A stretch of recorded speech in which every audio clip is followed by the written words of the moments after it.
MX, El Convite Radio.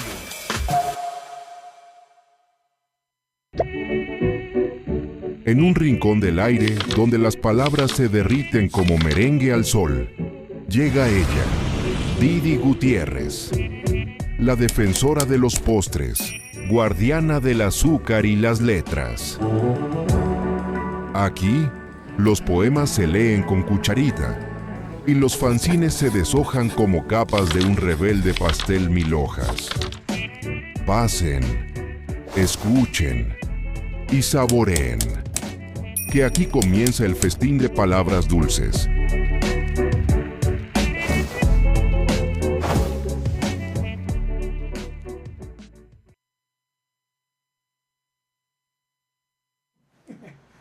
Hola, ¿qué tal? Muy buenas tardes. Estamos en el tercer episodio de Se Acabó el Pastel.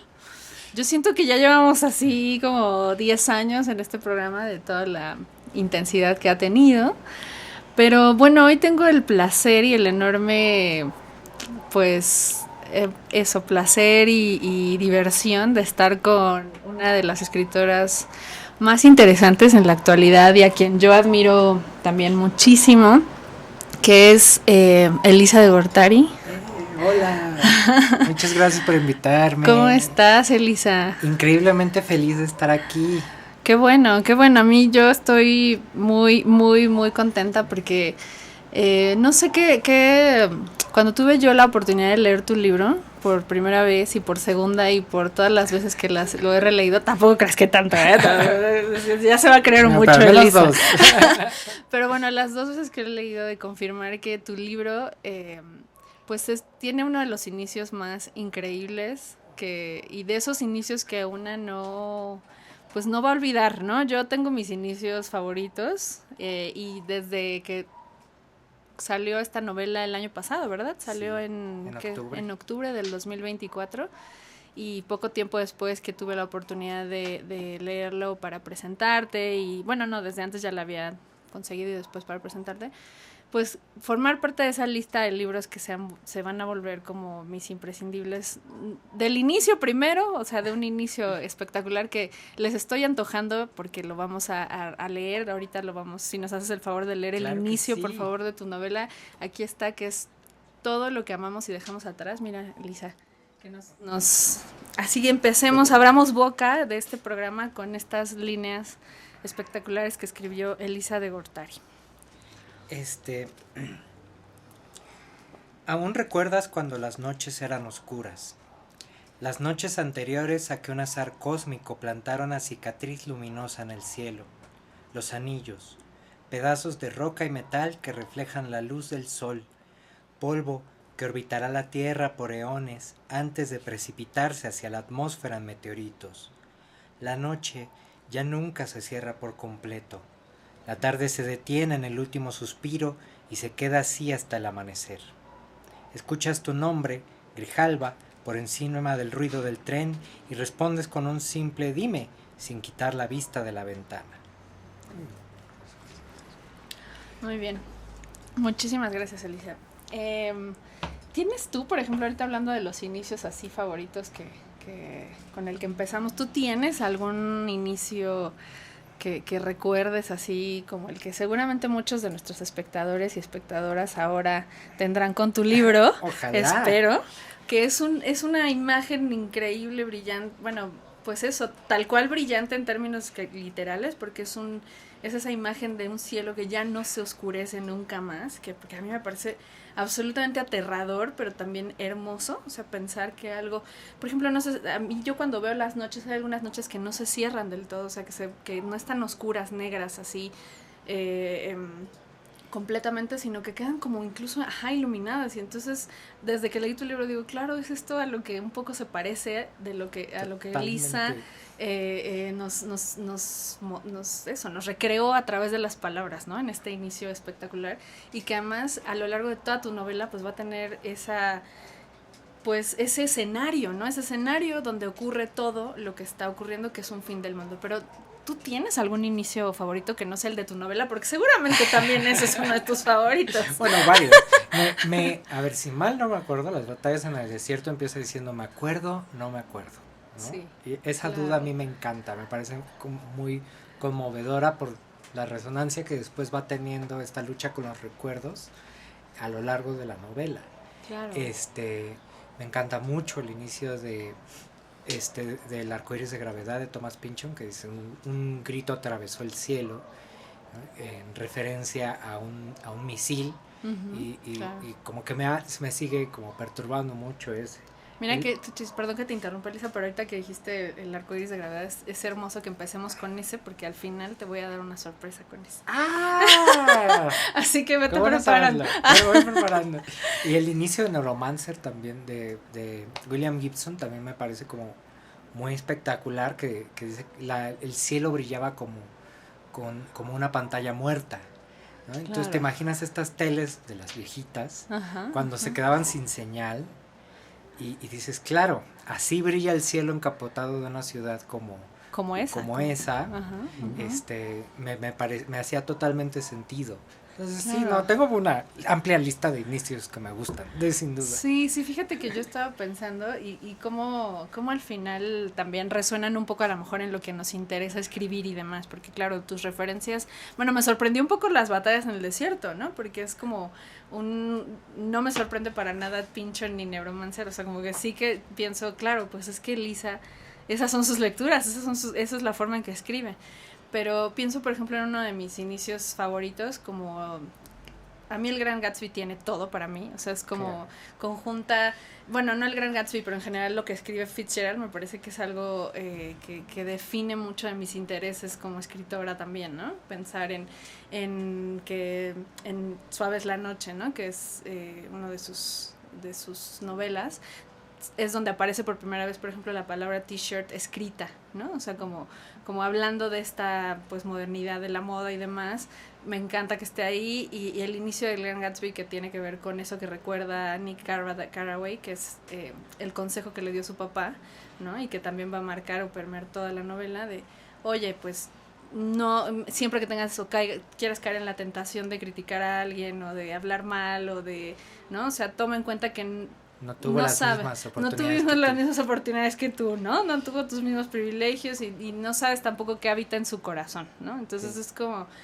no sé, me parece increíble ese inicio y un poco también lo que pasa con Gatsby es, para resumir como nuestros intereses literarios y demás, pues los postres, ¿no? O sea, pienso en esos pasteles de limón y todos esos pastelitos que le prepara Gatsby en el reencuentro que tiene con Daisy, que es después de muchos años. Entonces digo, claro, como tenemos ciertas cosas en las que nos fijamos a la hora de, no solo de leer, pero sí también a la hora de escribir, ¿no? Nosotras que somos escritoras, al final, pues todo lo que conforma nuestro universo de referencias, ¿no? O sea, que al final siempre están ahí mucho, más o menos consciente a veces, pero a veces no tanto, ¿no? Entonces, justo lo que te decía del que me gustaría, con lo que me encantaría cerrar esta sesión contigo, pues es de un postre o algo dulce relacionado con Pynchon, porque yo sé que además eres una lectora, ferviente de este autor que es absolutamente, para mí,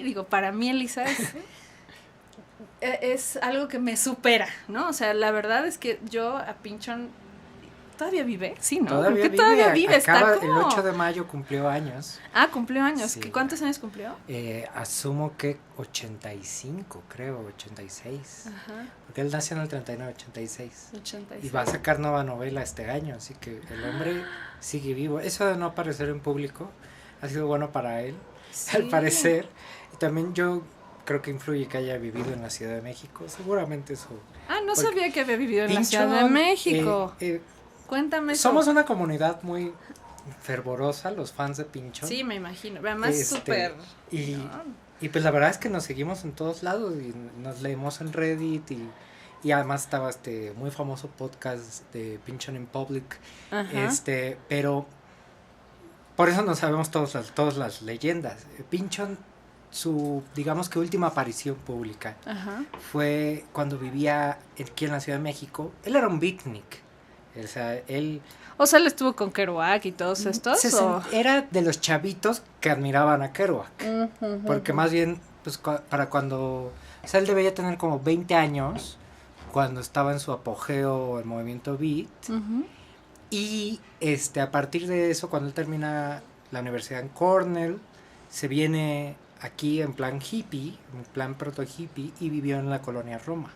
Y ahí fue donde lo increpó un periodista que le tomó una foto sin su consentimiento y que fue como lo que conocemos. hizo que Pynchon enloqueciera con los periodistas y dijera nunca más con los periodistas. Y él en ese entonces estaba escribiendo La subasta del lote 49. Esa novela la habría escrito toda aquí. Y tan es así que uno de los puntos más importantes de la novela pues es el cuadro de Remedios Varo, de la red que cubre el mundo, que está aquí en Chapultepec, en el Museo de Arte Moderno.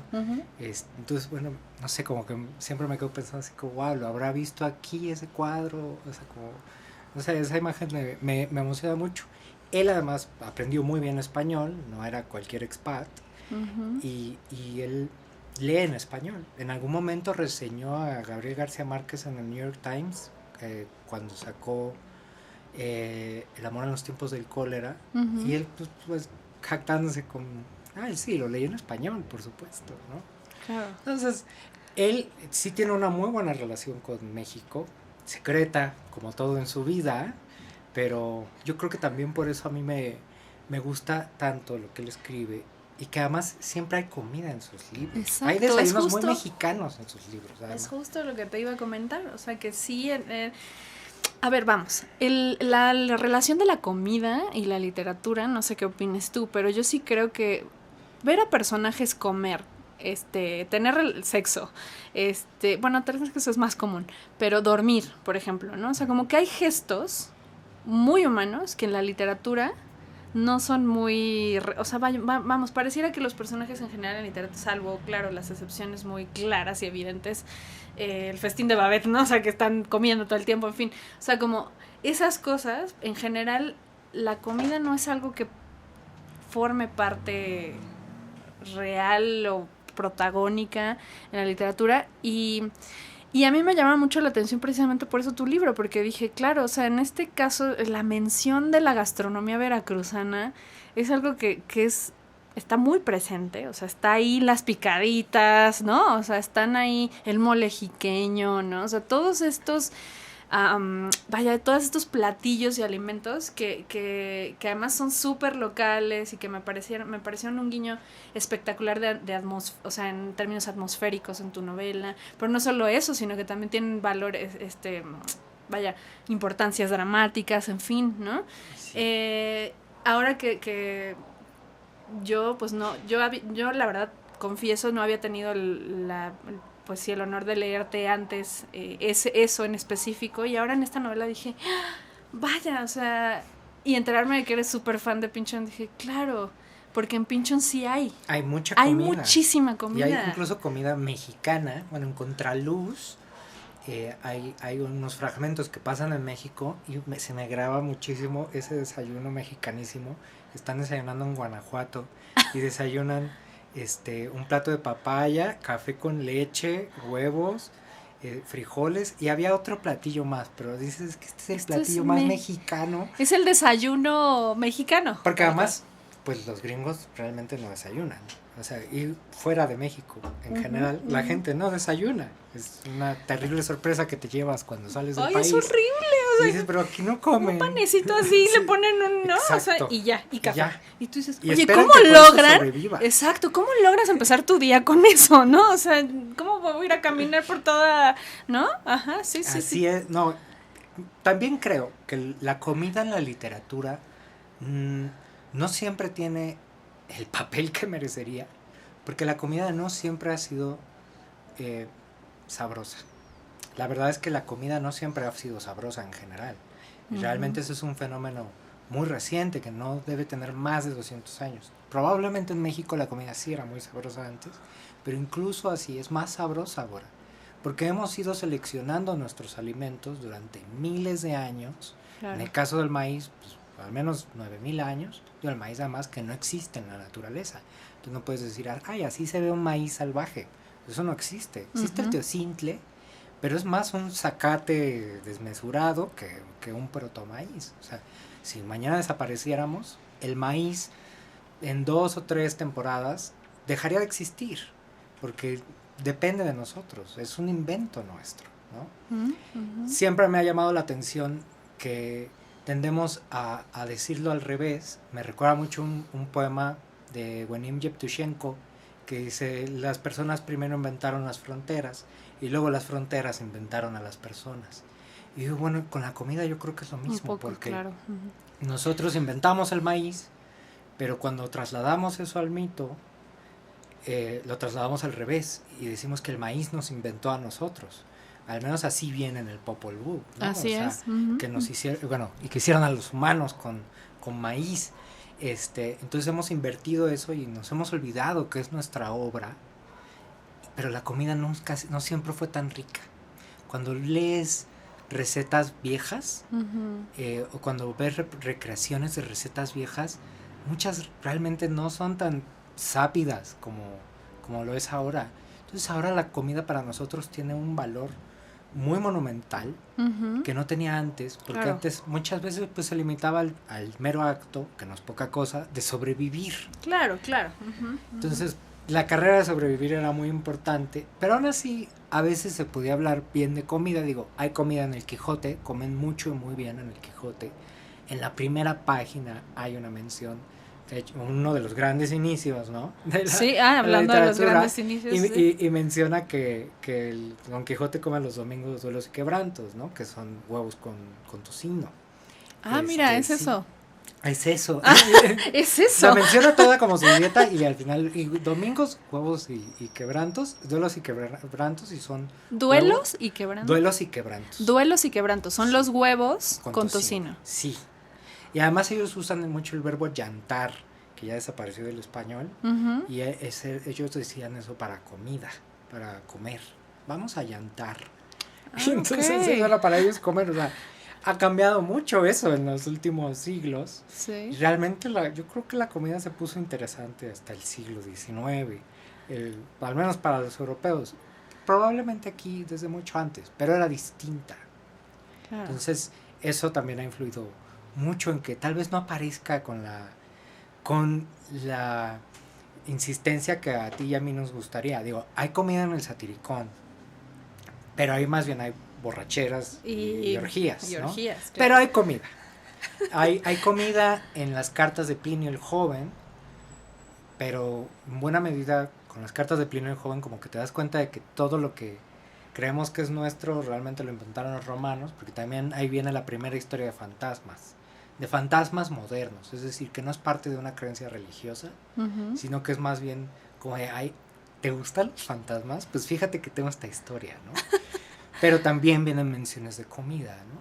Pero en cambio en la Odisea la comida no es tan buena. No es tan buena Ni tan abundante. Y tú dices, vaya, con esta odisea literal que realiza, ¿no? O sea, estos héroes, ¿no? O sea, ¿cómo es que no duermen? ¿Cómo es que no comen? ¿Cómo es que...? O sea, al final, digo, no sé, yo creo que sí debería, o sea, sí entiendo ese punto que dices, ¿no? O sea, no era tan buena y a lo mejor no valía la pena mencionarla. Pero como gesto justo de supervivencia en gestas como estas tan épicas y heroicas como la Odisea, que a mí me sorprende que no aparecen prácticamente nada de alimentos. Nada. Entonces, y bueno, si hablas de comida salada, una cosa, pero de comida dulce, amiga, No, peor. menos. Y déjame decirte que este programa está enfocado en la comida dulce y los postres. Y entonces, no sabes vaya, yo he sido lectora igual desde hace muchos años y demás. Y la forma en que los elementos en los que me fijo y me enfoco, pues sí tienen que ver mucho con eso, ¿no? Que si aparece aquí un pastelito, que si aparece aquí unas fresas con crema y demás, ¿no? O sea, como que ahí voy registrando pues en mi lista de postres en la literatura, pero en realidad tampoco es que exista tanto, ¿no? Tanto al respecto.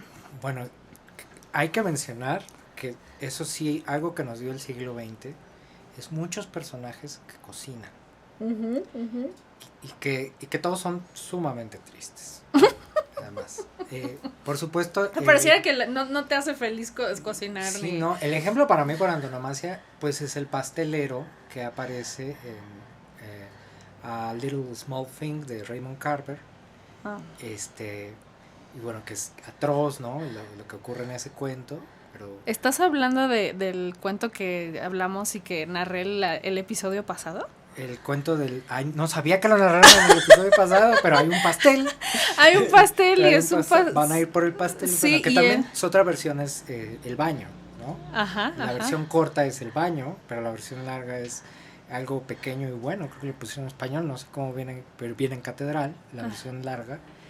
Y sí, sale. O sea, el niño que el niño que muere. El niño que muere. Quique, hicimos una representación, un teatrino, así, Ay, no. el episodio pasado, de una historia horrible, o sea, tristísima, ¿no? De este niño que pues ya no alcanza a ver su pastel de cumpleaños, exactamente. Ese pastel. Y ese pastelero que además es... Bueno, a ver, la versión lo que estaba yo diciendo en ese episodio, que hubo dos versiones, ¿no? La de principiantes y la de catedral. Y en catedral, pues la que salió en catedral es un pastelero hasta cierto punto benévolo y que al final comen juntos unos roles de canela y le da roles de canela a la familia y bueno, a los padres y demás. Pero en el de principiantes, en la versión que viene de principiantes, no. Y en la versión... El pastelero es... Y en la otra versión, la del baño... ¿Hay otra? Aparece. Sí, porque ese mismo cuento sale ultra resumido. En lo que hablamos de que hablamos cuando hablamos de amor. Sí. Es cierto. Lectores y lectoras, tomen este dato. Entonces, realmente que son no 3 dije cuentos. en el episodio pasado. Son 3 versiones. Exacto. La más corta, la más recortada más bien, pues es la de que hablamos cuando hablamos de amor. Y ahí ni sale el pastelero. O sea, se hace la mención de que hay que ir por el pastel. Ajá. Y ya no vuelve a aparecer. Realmente es un cuento muy distinto. Y ya cuando lees las tres versiones, a mi parecer mucho menos logrado, ¿no? Porque es importante la aparición del pastelero. Por supuesto. Y que además, bueno, es desoladora. No, es brutal. Yo siempre he tenido la impresión de que cocinar para otros implica una clase de sacrificio que no tomamos en cuenta. Lo he aprendido a través de los libros, pero lo he aprendido también en la ejecución. Cuando yo algún tiempo trabajé en un café llamado el Café de Nadie. ¿En serio? ¿Aquí en la Roma? Ajá, en Jalapa y San Luis. Todavía está, ¿no? Tengo entendido que ya no, porque el dueño era mi tío y se murió mi tío. Ay, no, no, bueno, lo siento.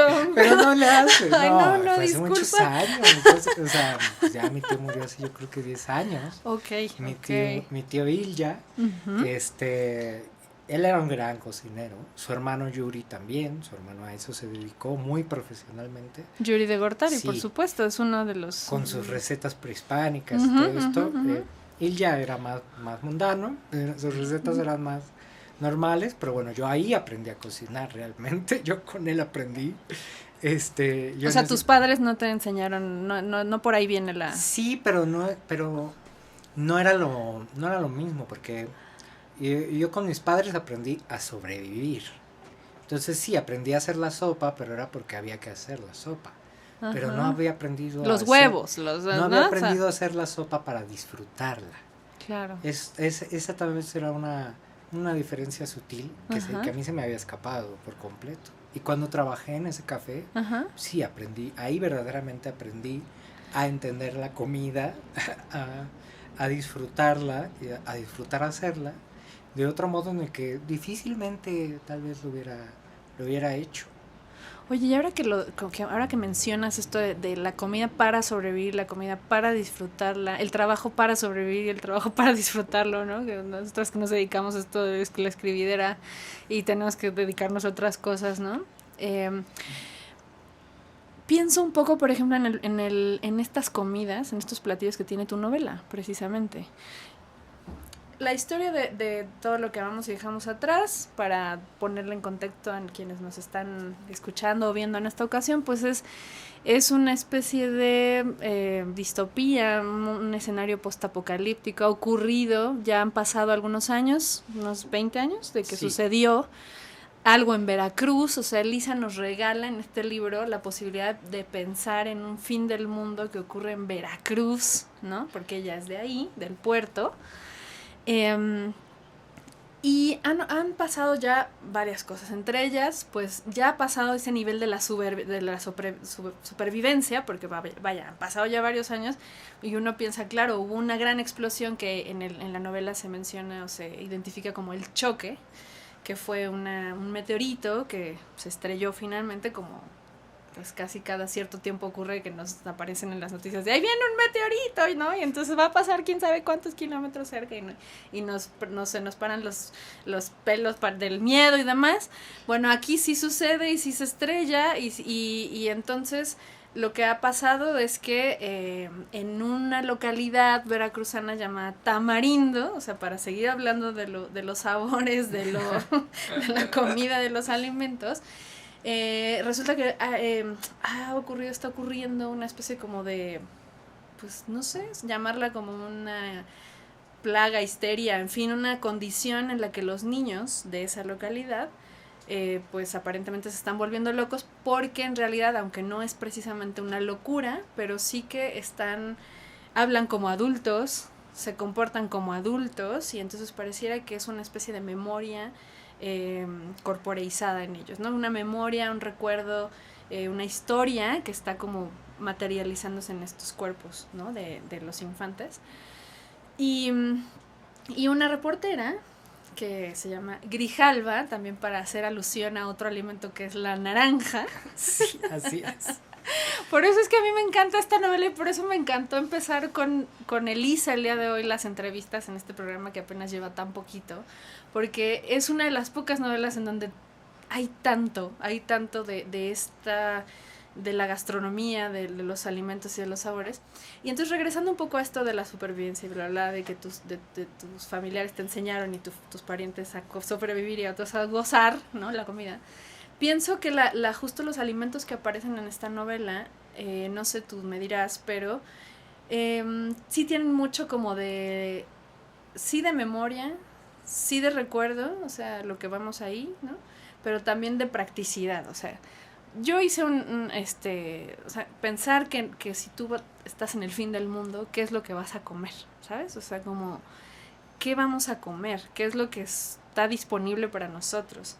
No sé si esto de la supervivencia un poco salió, por eso lo quería retomar tú que lo estabas diciendo, como para estos alimentos que aparecen específicamente en esta novela, aunque sí creo que también tiene mucho de afecto y mucho de memoria, pero sí que esta parte como de pensar que no estamos con las condiciones que tendríamos en un día común y corriente, ¿no? O sea, ya no hay luz, o sea, no hay electricidad. Un poco ya nos pasó hace unas semanas, no a nosotros, pero sí a nuestros compañeros y amigos europeos que se quedaron sin luz, ¿no? Es un apagón masivo en varios países.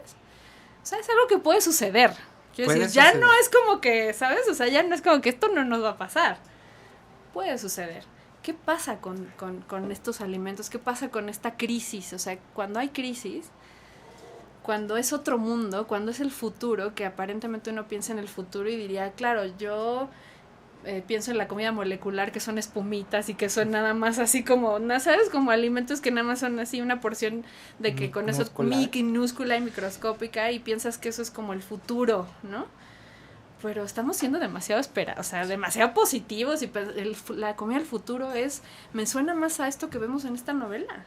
Es raro, porque en la ciencia ficción la comida siempre suele ser mala, poca y desabrida.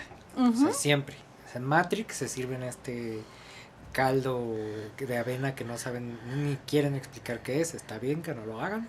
Qué bueno. En las novelas de Philip K. Dick también comen cosas así, ¿no?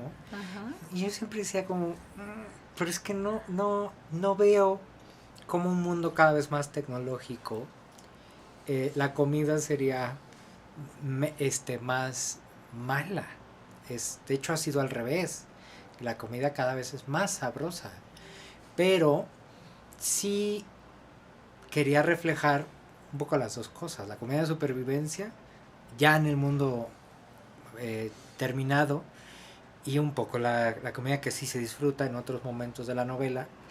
Y una de las conclusiones a las que llegué muy rápido es, en un mundo sin luz, Ajá. la comida mexicana puede sobrevivir muy fácilmente. O sea, en un mundo sin electricidad, la comida mexicana no tiene un problema.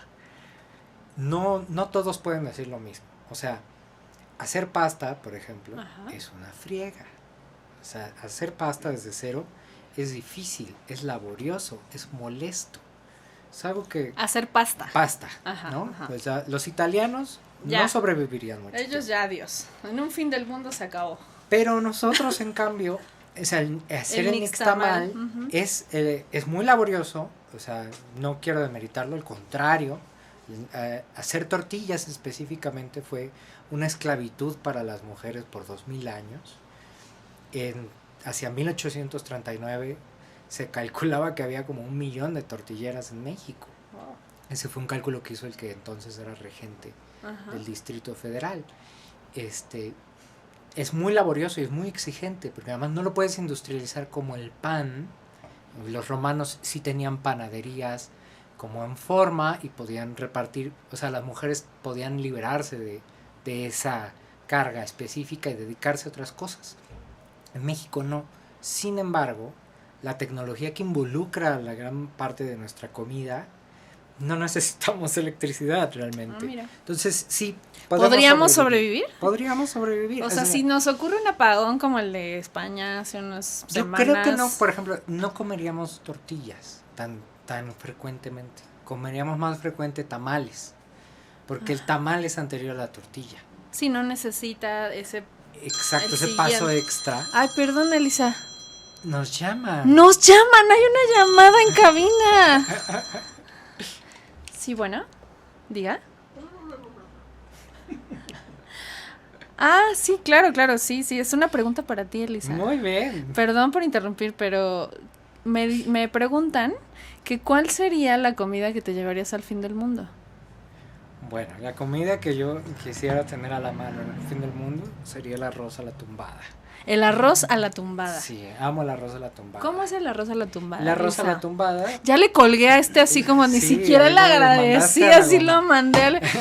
No, ya, disculpen. Ya, Quien nos no, llamó, no te discúlpenme. Fue algo. Fue El un arroz a la arrebato. tumbada es un platillo muy típico del sotavento veracruzano. El sotavento es esta región maravillosa que va de Cardel a Tlacotalpan.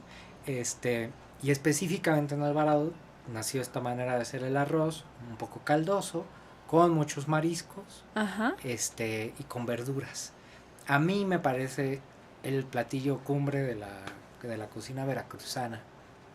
En buena medida, y yo creo, porque representa muy bien algo que está en toda la comida veracruzana, que es la influencia afrodescendiente. Así es. Para mí fue muy raro llegar a vivir a esta ciudad porque... Aquí a la Ciudad de México. Aquí a la Ciudad de México, porque me di cuenta que aquí no hay gente afrodescendiente y su ausencia se nota, es decir, la comida de aquí no está atravesada por eso, o no tanto, y la cultura de aquí no está atravesada por eso. ¿Cómo lo distinguías? ¿Cómo no veías que no estaba atravesada por eso? Pues, por ejemplo, tal vez en Veracruz no comemos tantas tortillas, comemos ¿no? mucho más arroz. O sea, sí Ok. comemos tortillas, pero se come, el arroz tiene otro papel en la Es como el cocina. acompañamiento necesario. Sí. Aquí en la Ciudad de México sí es la tortilla, es el acompañamiento Allá puede ser el siempre. arroz. Allá puede ser Allá el puede arroz. ser el arroz. Ok. Allá pues comemos frijoles con arroz y plátano macho frito, cosas así que eso no es tan común acá. Allá es raro encontrarte chilaquiles. Bueno, supongo que ahora más, ¿no? Pero cuando yo era niña, yo no conocí los chilaquiles hasta que llegué a vivir aquí. Ah, mira. Cuando llegué a vivir aquí dije, mira, esto es lo que hacen aquí en las tortillas viejas. Nosotros las tiramos.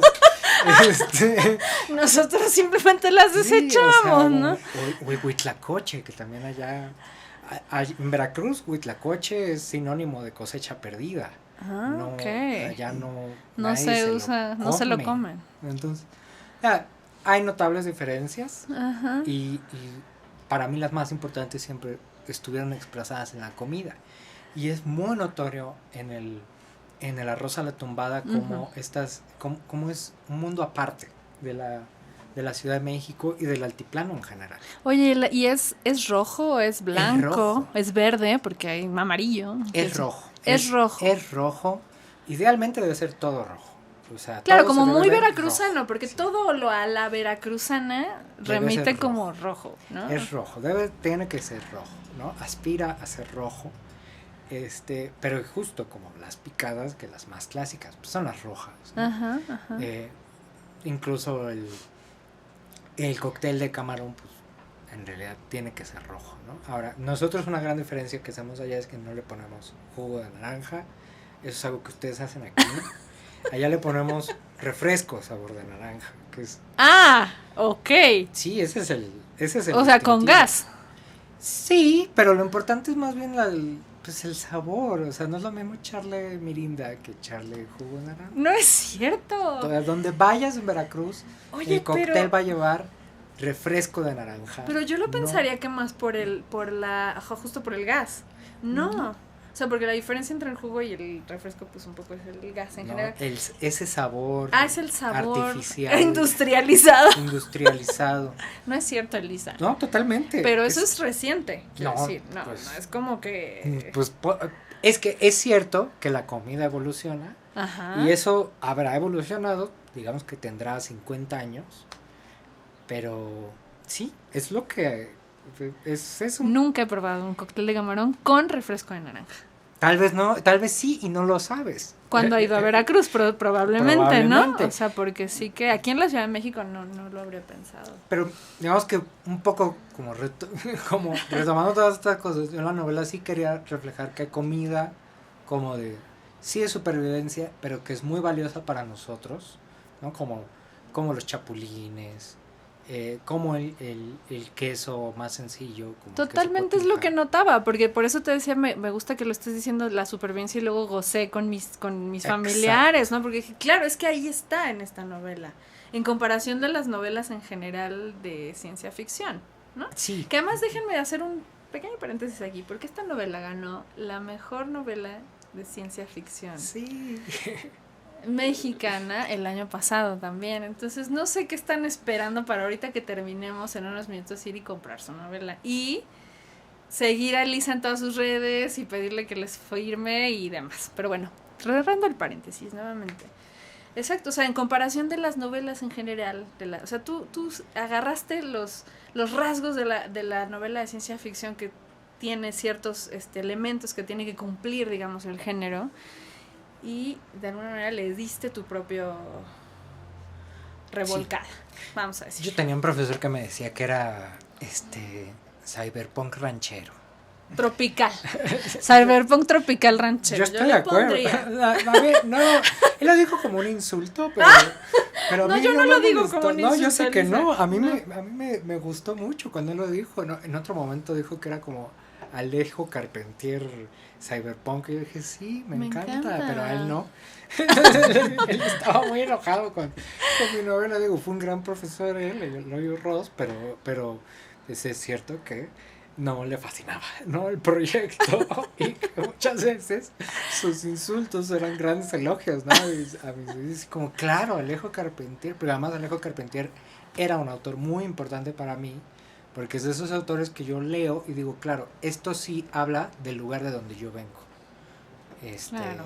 Se está en esa constelación de autores que escribieron del lugar del que yo vengo, que es el trópico. ¿no? No el Caribe, porque categóricamente nuestras playas no son caribeñas, pero sí el trópico y esa cultura del trópico. Es decir, yo me siento mucho más en casa en novelas como La increíble vida de Oscar Wilde de Junot Díaz, que es sobre República Dominicana, que en una novela que transcurre en la Ciudad de México. Yo me siento mucho más en casa en las novelas de Alejo Carpentier, porque además sus personajes sí se parecen a mis amigos, pues, o sea... ¿Cuánto tiempo llevas en la Ciudad de México yo ya cumplí 20 años en la Ciudad de mira, México. y aún así sientes esa... Sí, totalmente. Bueno, nunca me desvinculé de todas formas, porque mi papá vivió ahí toda su vida, hasta Ajá. su muerte, y allá todavía tengo a 2 hermanas que viven allá, ¿En el Puerto en Mero? el Puerto Mero. Ajá. Entonces, no, realmente nunca me desvinculé. Digo, por supuesto, ya estoy más que habituado aquí, pero no, esa identificación cultural no. Y en las novelas lo notas, o sea, cuando tú lees, o sea, tienes estas lecturas que tienen que ver más con el trópico, ¿no? O sea, que con incluso la ciudad, que es donde vives hace una década. Incluso las novelas de William Faulkner. ¿En serio? Esos pantanos también cercanos al Golfo de México, pero del otro lado, me parecen mucho más cercanos que cualquier novela de Carlos Fuentes, excepto las de Fuentes que ocurren en Veracruz.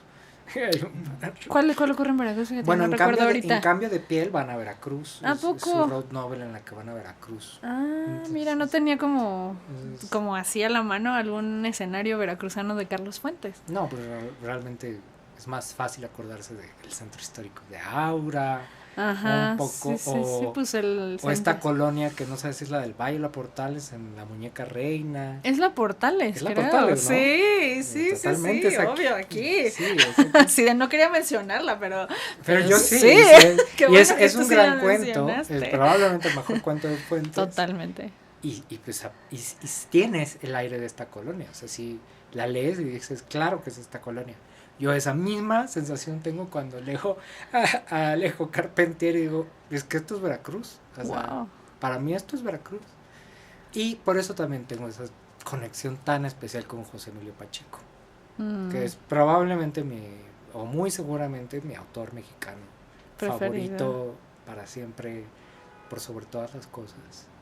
Oye, Elisa, voy a compartirte. Hice una encuesta en mi Instagram de justo de la comida que se llevaría la gente al fin del mundo. Tú ya nos compartiste a todos el arroz tumbado. Muchísimas gracias. Yo no tenía el placer de conocerlo. Espero algún día probarlo. Porque aparte, déjame igual hacer otro paréntesis. Acabo de ir a Veracruz. Sí, pero ¿Sí? al otro Veracruz. A otro Veracruz. Fui a Orizaba. Y me prometieron que me iban a llevar a probar los pambazos orizabeños. No los probé. Y me quedé con esa gana de ver ese pan bollito circular, porque vi que es circular, no es Sí. extendido como el pambazo chilango, sino es circular, que en su punta tiene un pico, que es el pico de Orizaba, y está nevado. Y entonces cuando muerdes tú un rico y delicioso pambazo de allá, Te te llena de quedan la nieve del todos los Citlaltépetl. bigotitos de la nieve de Citlaltépetl, exactamente. Y me quedé con la sensación de que, retomando un poco esta gastronomía de tu tierra, de tu lugar, y que además hace rato que andábamos platicando que me decías, ya vivo aquí en la Ciudad de México, pero yo en algún momento me gustaría irme a vivir a Orizaba en algún momento de mi vida. Noté que había un montón de gastronomía yucateca. A ver, explícame qué está pasando ahí, Elisa. O sea, porque no entiendo por qué en las cartas de los restaurantes a los que tuve la oportunidad de ir, que me invitaron, las especialidades había cochinita pibil. Especialidad de la casa. Yo dije, a ver, momento. Yo pensé que la cochinita pibil era de Mérida. ¿Qué me cuentas? Bueno, ¿Qué me cuentas yo de pensaba- eso, Elisa? Que ahora dije, claro, ahora le voy a Yo preguntar, me cuando queda era súper niña, bien. Pensaba que la cochinita era de Veracruz, porque era lo que comíamos los fines de semana, pedíamos a domicilio cochinita.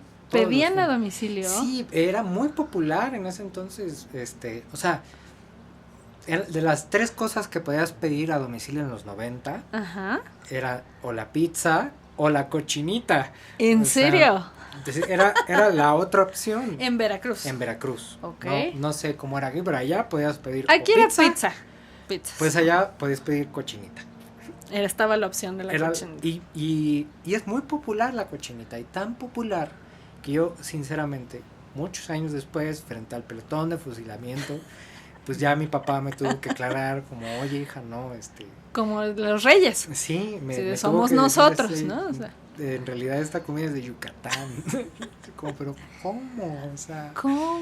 me ha roto el corazón. Digo, también pasa cuando los veracruzanos la primera vez que vamos a Oaxaca también nos llevamos una gran sorpresa cuando descubrimos que nuestro queso de hebra, que nosotros le decimos queso de hebra, que aquí le dicen queso Oaxaca. Y allá queso de bola. Ajá, el quesillo. Quesillo, sí es cierto, el quesillo. Es su quesillo. Y yo soy como, ¿pero cómo? Si eso es nuestro.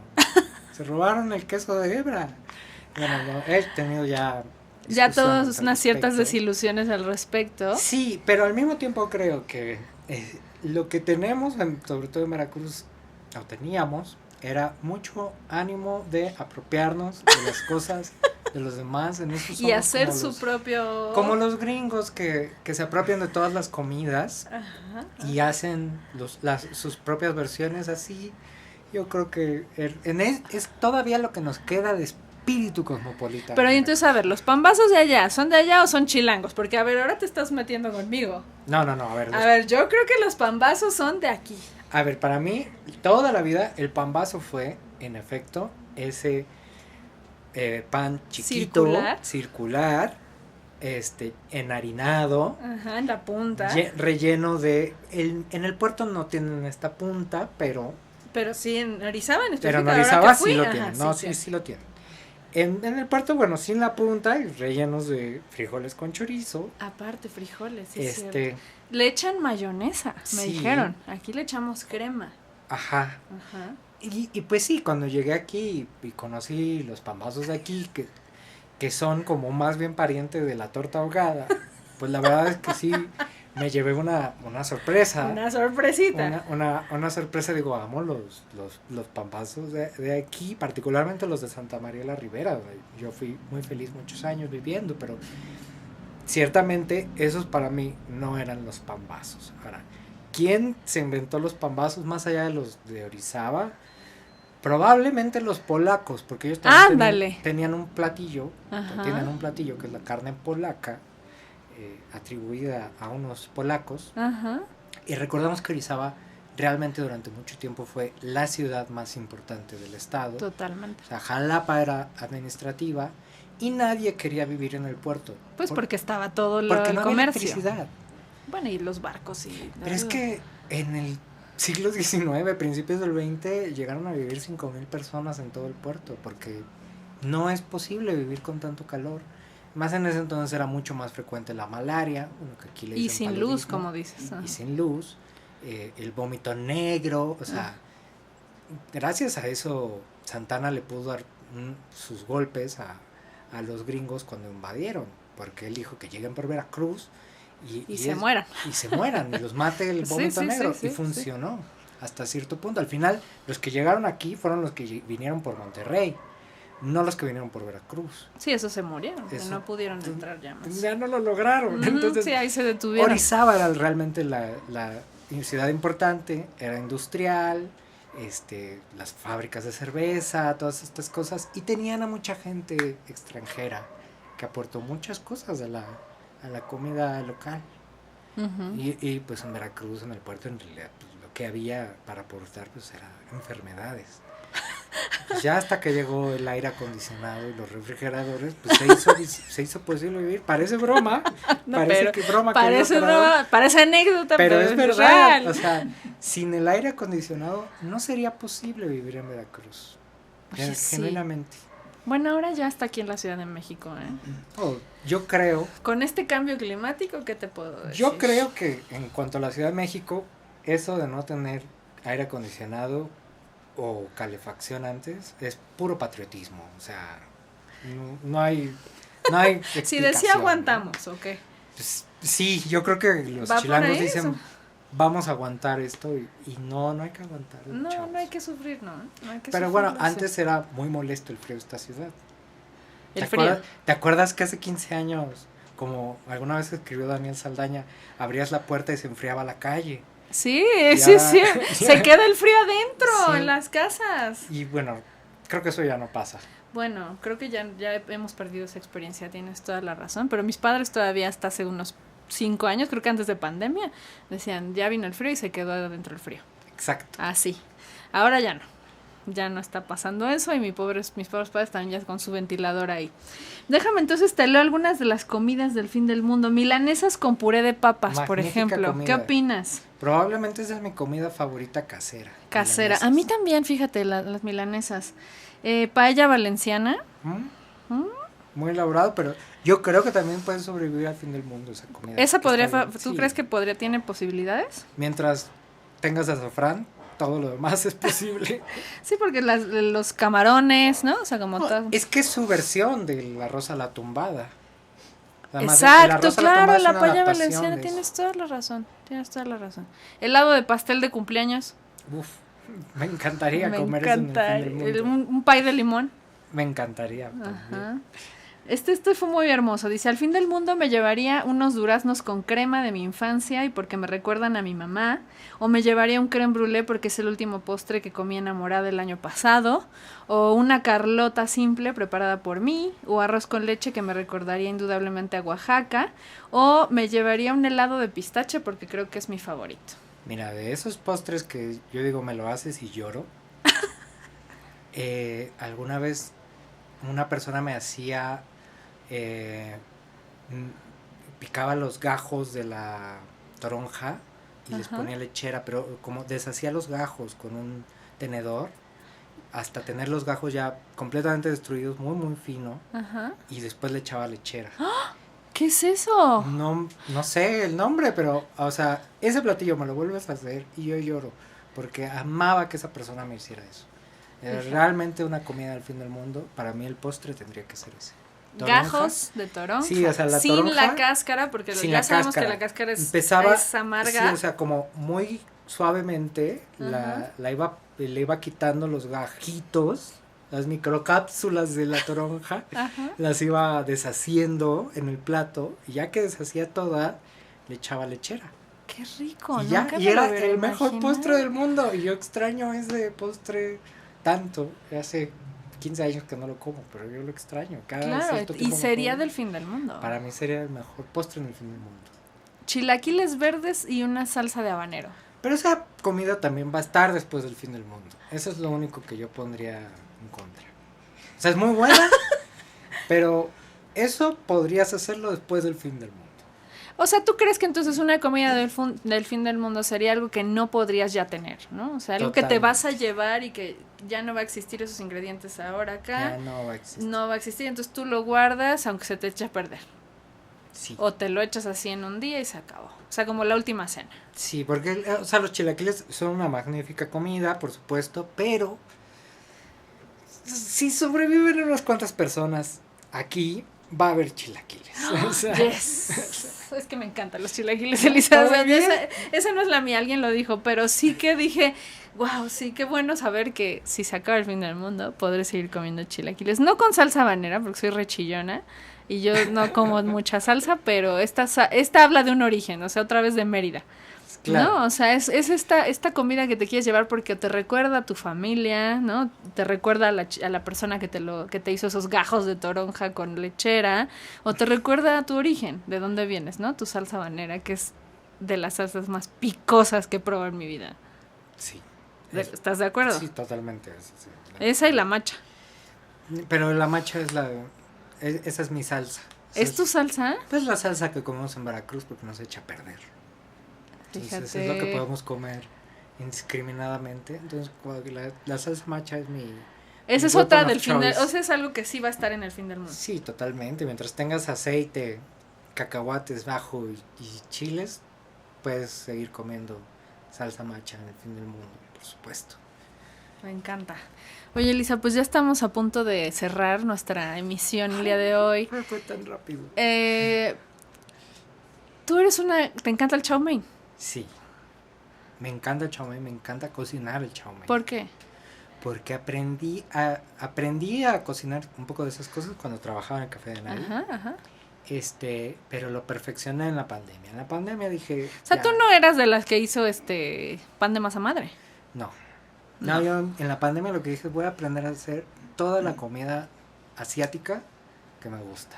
¿En serio? Y eso fue lo que me dediqué a hacer. Mi exmujer se dedicó a aprender la comida italiana, pero yo me decanté por la asiática. ¿Por la asiática? Y aprendí a hacer Bueno, me imagino entonces esa pandemia deliciosa. Yo me la pasé muy bien en la pandemia. Entre lo italiano y lo asiático. Tu exmujer no. No, es mujer, no, ella no se la pasó muy bien encerrada, pero yo fui muy feliz encerrada en nuestro departamento de Santa María la Ribera. Ajá. Yo era muy feliz allí. Y entonces el chow mein también tiene algo de afectivo ahí. Es muy efectivo. Yo creo que deberíamos empezar a considerar abiertamente a la comida china que comemos en cualquier restaurante de aquí como lo que es, como comida mexicana. Claro. Realmente, porque el chow mein que yo aprendí a hacer, por ejemplo, es la versión californiana. La versión californiana El es chow mein, mexicana. el chow mein, vamos a ver, quien no sepa qué es el chow mein, o sea, es tallarines. Es tallarines. Tallarines fritos, son fritos o pueden ser cocidos, ¿no? Ajá. No sé cuál sea como la Son, versión. sí, puede variar eso. Ajá, con verduras. y con verduras. Y pollito, ¿no? Yo, por ejemplo, le echo huevo. Ah, Yo le echo huevo revuelto. ok, entonces Para que tenga la algo de versión proteína. Elisa de Gortari. Sí. Esa es tu proteína. Es que creo que lo más importante en el chow mein es más que esos otros ingredientes es la salsa. Claro, justo te iba a preguntar, ¿qué tiene la salsa de chow mein? Es salsa de ostión. Es más bien echas salsa de soya china, Ujú. salsa de soya japonesa, y luego le echas salsa de ostión, que es muy espesa y que huele mucho, un poco de azúcar, sal, glutamato monosódico, porque pues, sin eso no hay cocina ni mexicana ni china, nada más que aquí le decimos Nor, Suiza, pero eso es esencialmente glutamato monosódico. O sea, Claro. entonces en eso somos países hermanos. Y pimienta blanca, muy importante la pimienta blanca. Y para incorporarlo, sí tienes que hacerlo idealmente en un wok. Lo echas como de ladito para que no caiga inmediatamente sobre la pasta. Y te tienes que esperar a que se empiece a caramelizar un poco esta salsa. Ajá. Ya que está burbujeando, de que se está caramelizando, en ese momento ya lo empiezas a revolver con la pasta. Y así es como queda la típica salsita de chow mein de cualquier restaurante chino que nos gusta tanto de aquí del DF. Ajá. Esa es la receta secreta, ya los exhibí. Ya exhibió. Oye, ¿y esa salsa se puede congelar ya? Bueno, se puede meter al refri ya, sí. Sí O sea, podrías, como nada más pero- sería como de un uso. Pues es muy fácil, ya cuando te aprendes el Ya orden, la haces en la el haces. momento y órale. O Sí. sea, lo que tiene el chow mein es que es fácil de hacer, Es que es muy fácil de hacer. en o sea, general. Todo. es 2 segundos más complicado de hacer que el arroz frito con huevo, que es el otro platillo muy fácil de hacer de la comida Sí. china. O sea, Ajá. realmente te tardas más en hacer la pasta que en todo lo demás. Entonces sí, es muy fácil. Tal vez lo más importante, además de eso, es que al final sí le eches cebollín fresco, porque eso va a ser lo crocante en una pasta que es más bien todo está aguada, ¿no? Ujú. Pero entonces ahí esa diferencia entre lo crocante y lo aguado de la pasta, pues ya eso ya termina como de hacer perfecto todo. Pero yo insisto en que deberíamos admitir que esa es comida mexicana a secas, Ujú. que es la otra comida mexicana que tenemos, ¿no? Bueno, es que además tenemos una influencia china, o sea, mucho chino vivió aquí Exacto. históricamente, quiero decir, ¿no? Sí, o sea, sí, al sí. norte tenemos una gran presencia de los chinos, ¿no? O sea, como que sí que la influencia Incluso hubo oriental está momentos, sobre todo en la Segunda Guerra Mundial, en que muchas personas asiáticas tenían prohibido el paso a Estados Unidos. Había restaurantes de Tijuana que enviaban su comida a California. Exacto. Entonces, es una comida muy mexicana. Ya no veo por qué negarnos el gusto de también apropiarnos de eso y decir, pues esta es otra de nuestras comidas mexicanas, la comida china, como es la oaxaqueña, o como es la de Veracruz, o la de Yucatán.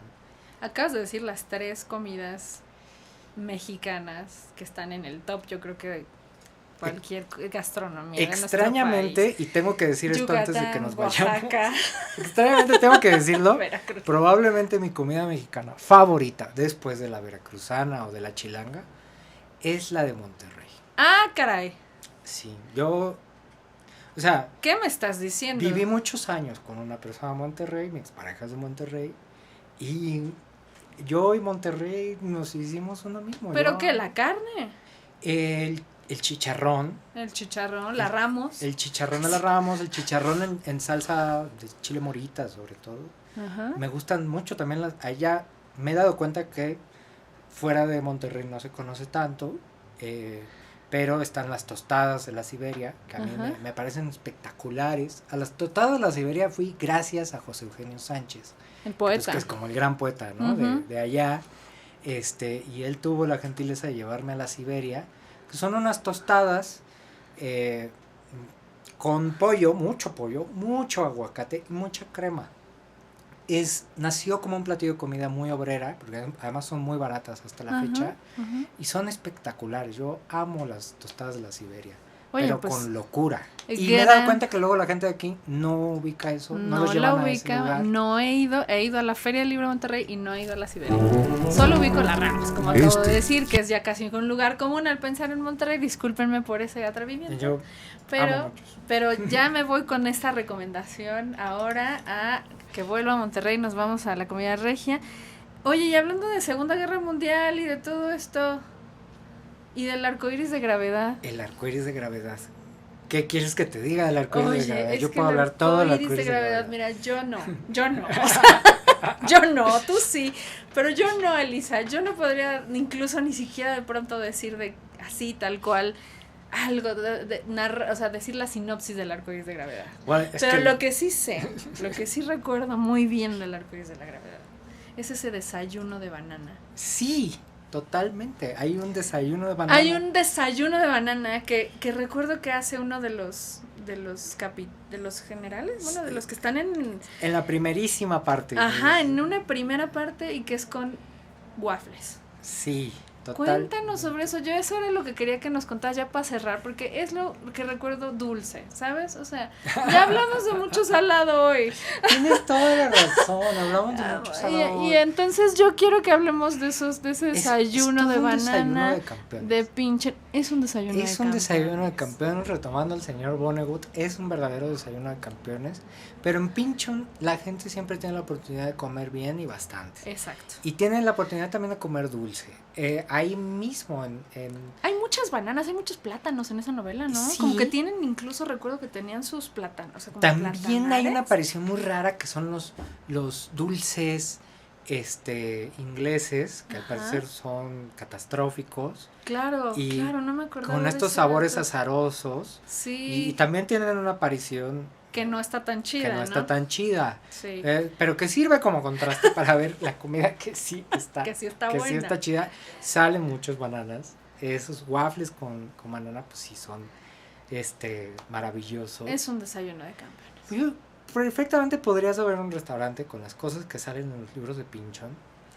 Y podrías además tener muy buenos postres. Porque sí hay muy buenos postres a lo largo de todas sus novelas. Hay Ajá. helados fabulosos. Ahora que te menciono el helado de pistache, Ah, ¿helado de pistache? según yo, eso sale en Bleeding Edge. Pero me puedo estar equivocando, pero recuerdo que en Bleeding Edge sale un helado de pistache. Entonces, porque hay muchas comidas muy buenas. Muy a lo buenas. largo En de allí. Pinchon me encanta, por eso te digo que estés hoy aquí, que hayas estado hoy con nosotras y con nosotros esta tarde en Se Acabó el Pastel, porque tu novela y también tus referentes y tus lecturas están muy relacionados con algo que a mí me encanta, que es comer. Vamos a comer, ¿qué te puedo Vamos a decir? comer.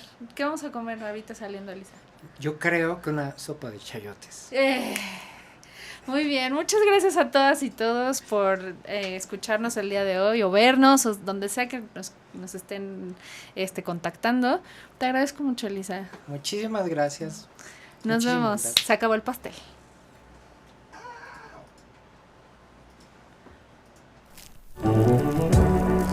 Este no es solo un programa de radio.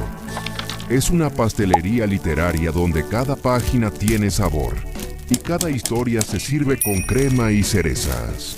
Pero por esta vez, se acabó el pastel. La defensora de los postres, guardiana del azúcar y las letras, los espera en la próxima entrega.